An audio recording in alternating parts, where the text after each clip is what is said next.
going to be looking at posture.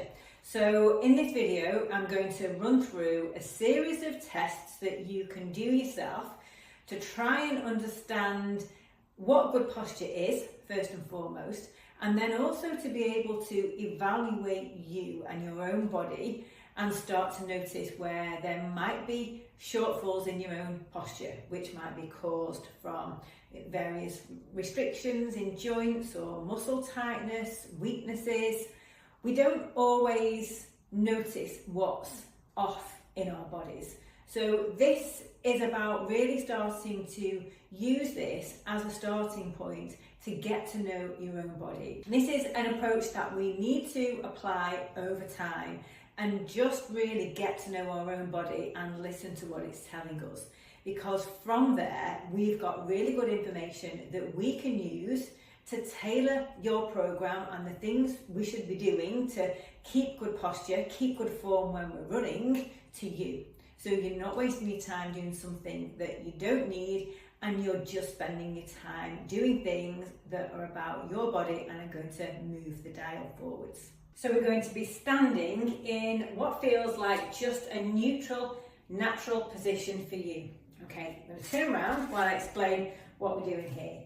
Now, stand in a position, and then I want you to think about your feet and where the weight from your body is going through your feet. Now, if you feel like most of the weight is going through the midfoot, then that's a good indication that your posture is good and you're stood in the right way, you're balanced properly. If that's the case, you don't have to worry or do anything else for the time being.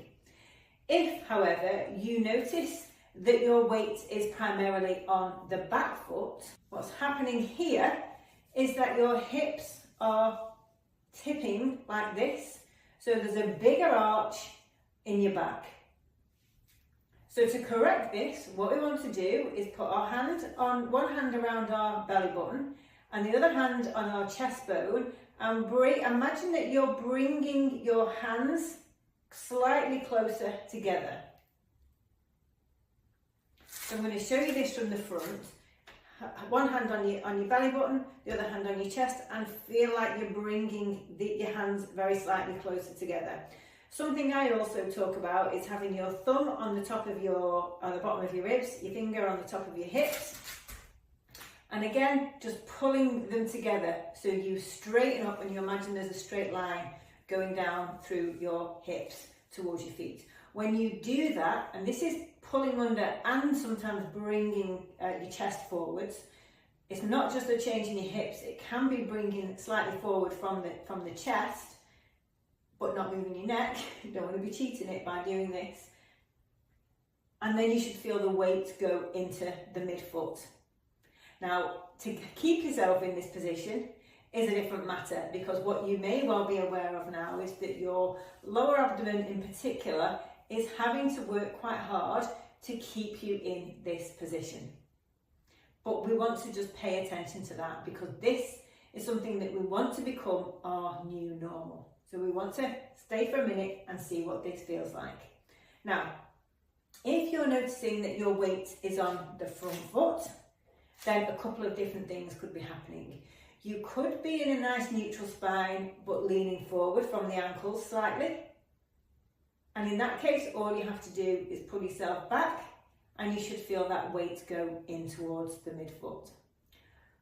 Or you could be doing a combination of this and what we talked about before, where you're slightly leaning from the ankles, but you're also rolling your hips forward, as I was.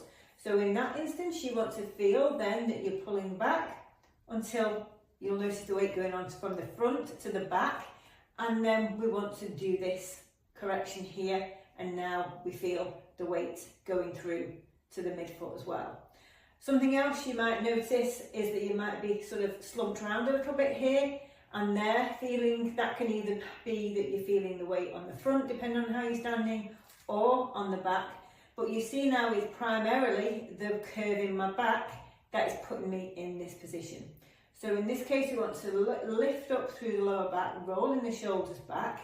But as we do that, we want to make sure we don't tip forwards here.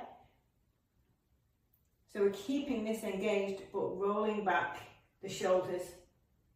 And if you find that hard, it might be that there's a little bit of tightness in your back. We're going to talk about that later on.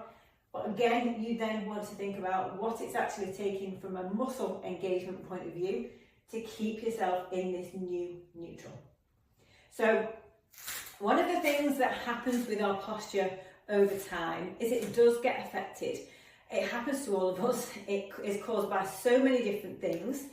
But what we're doing here, and the purpose of this exercise is to know how to feel when we are in the right posture by feeling that weight go through the middle of our feet and becoming aware of the adjustments that we need to make to our body to make that happen. And we're essentially rewiring our body, if you like, for us to change so we have that awareness and that sensation of what it feels like to be in the correct position. Our normal, that's my normal. If you catch me stood in a queue in a supermarket, I'll probably be like this. But really, we want to be building as many opportunities into our day to keep resetting and keep rewiring so that this feels normal. Now, the reason this is important is, one, we want to be running from this position. And also when we're doing our strength training or any other exercises that we're doing around mobility or movement control, we want to be working from this neutral position as well. So this is something I want you to practice. I want you to get used to building it into your day, checking in with yourself when you're doing certain things. Could be washing up, could be cleaning your teeth, it could be standing in line in a shop, but also when you're doing your training. So when I am doing something like shoulder press, for example, that is a time where I automatically run through a scan and make sure everything's correct in my body, and then I'll do the exercise from there. Similarly, when we're running, we want to be thinking about that in the same way. It can be helpful just to, when you're running, something I do quite a lot as well, is as I'm running, I always just put that either a hand here or do this little closing in, and that's a nice little cue for me to recognise how I need to straighten up. What we want to be working towards is being aware of when we're out of posture, knowing what correct posture feels like, and being able to hold it all the way through our runs. So that's the homework.